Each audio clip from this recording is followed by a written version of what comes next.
question.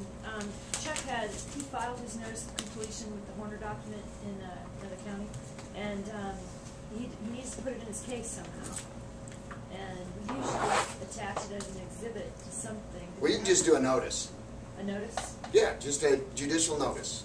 Okay, of a notice of completion. Yeah, just judicial notice that, you know, notice of completion of forensic examination has been recorded and blah, blah, blah.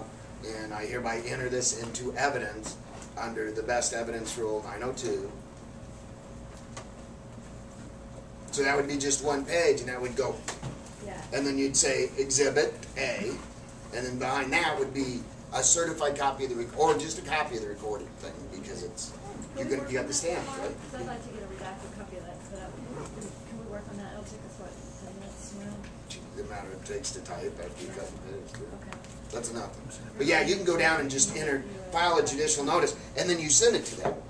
Plus, once you do that, now the lawyer, he has a fiduciary responsibility to do something. File a notice of completion when he gets the. No, you file a judicial notice. Okay, file a judicial notice of completion. No, you file a judicial notice, Okay, and then that would be in the caption set on the right side. You got. Okay, I know what you're talking about. Judicial notice.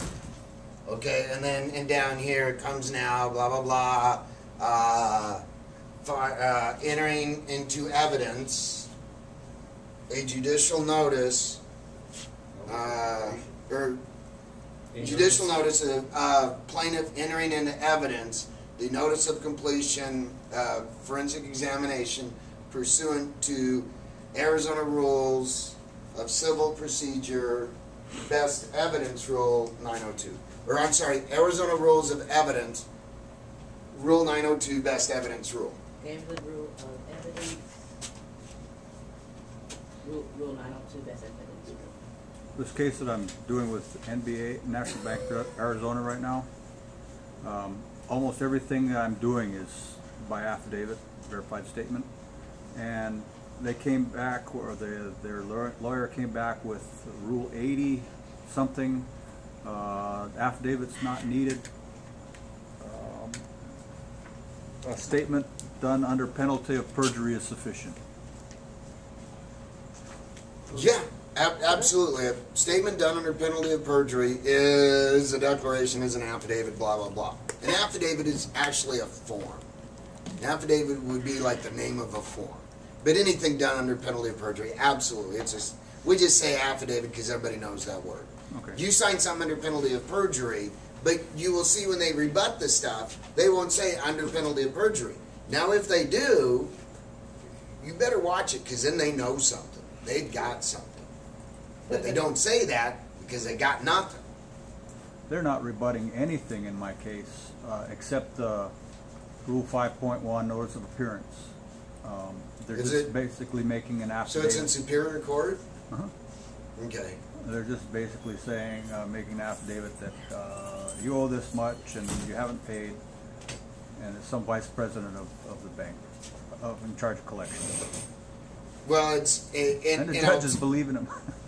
Well, no, the judge doesn't believe him. The judge is... See? The judge is accepting the presumption. Did you record anything to invalidate the presumption, then put that recorded document into the case? No, it's on a home equity line of credit on a deal. Okay, but that wasn't the question. No, I did not. Okay, then the presumption stands. See, this is where... I don't know if it's the way that I explain it or if it's the Lance Armstrong commercial syndrome. But here's the issue. If you do an affidavit and you don't put it in the court, does it matter? No. If you record a document and you don't put that document in the court, a certified copy showing the recorder's number and all that in the court, does it matter? No. Okay, so if you don't do something to rebut the court's presumption, if you do something to rebut the court's presumption out in the real world, does it matter in court if you don't show that to the court? No. So, yes, by recording it and stuff, you can use that to rebut the presumption when it goes into court. There's a maxim of law And I'm doing a whole list. I'm very slowly going through all 10,000 maxims of law. And for those of you that don't read Latin, that would be impossible. For those of you that are suck at it like me, it's still very friggin' difficult. You got the English translations. And they've been reinterpreted several times. Latin's not truly a dead language because all the Latin people died and nobody's telling us what it really means. So, but there is a maxim of law that says if it doesn't appear in this court, it does not exist. Say that again. It doesn't, in the case of any court, civil or criminal, doesn't appear in this court, it does not exist. Now, because of maxim of law, that's why you should invoke it concerning the note, the deed of trust, and everything. If they say they have the note, then you invoke the maxim of law. If it doesn't appear in this court, it does not exist. The judge is not allowed to argue with the maxim of law. But you can do everything out there at the recorder's office. If the judge doesn't see the evidence, the rules are 803, 902, 101, 102, and 103 in the federal rules. I think 902 specifically is the best evidence rule. And anything, it's considered self-authenticating if it's been recorded. All right. Since we're here, we'll talk about it. Self-authenticating. Very similar to the concept of what we call prima facie. In other words, self-evident. It stands on its own. So, the bank records all these bullshit documents. They're all lies. But because they're recorded and they take it over to court, it is self-authenticated. So is it going to stand in court? Yes. Absolutely.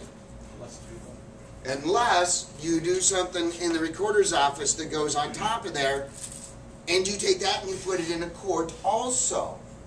You can't, you know, it's like, you know, I don't advise you to get on a plane and go halfway to Hawaii to have a good time. There's an issue there. You'll drown. You're going to be in ocean. Yes. So if you want to go to Hawaii, make sure the plane's got enough fuel to get you all the way there. And if you're going to record stuff in the recorder's office to use in court, you need to finish that out and get it in the court. It's not going to do you any good sitting in the recorder's office. Okay? Somebody's putting their pens. Yeah, really obnoxiously too. Yeah, John. Would a list pendant, would that be something that would destroy or affect the presumption? No, that's just, list pendants is like The notice? notice of pending litigation. And list pendants is just like Latin for there's litigation pending. Excuse me, it actually is litigation pendants pending. But But it does cloud the title or... sure, it's supposed to cloud the title, but if you don't think the title companies are in on this, you're wrong. So it may not cloud the title. But yeah, they have another way of getting around that. Sure they do. Yeah. They've got plenty of them, And the actually. quiet title or something. Yeah, quiet title is actually a separate action. But yeah, they can get rid of it.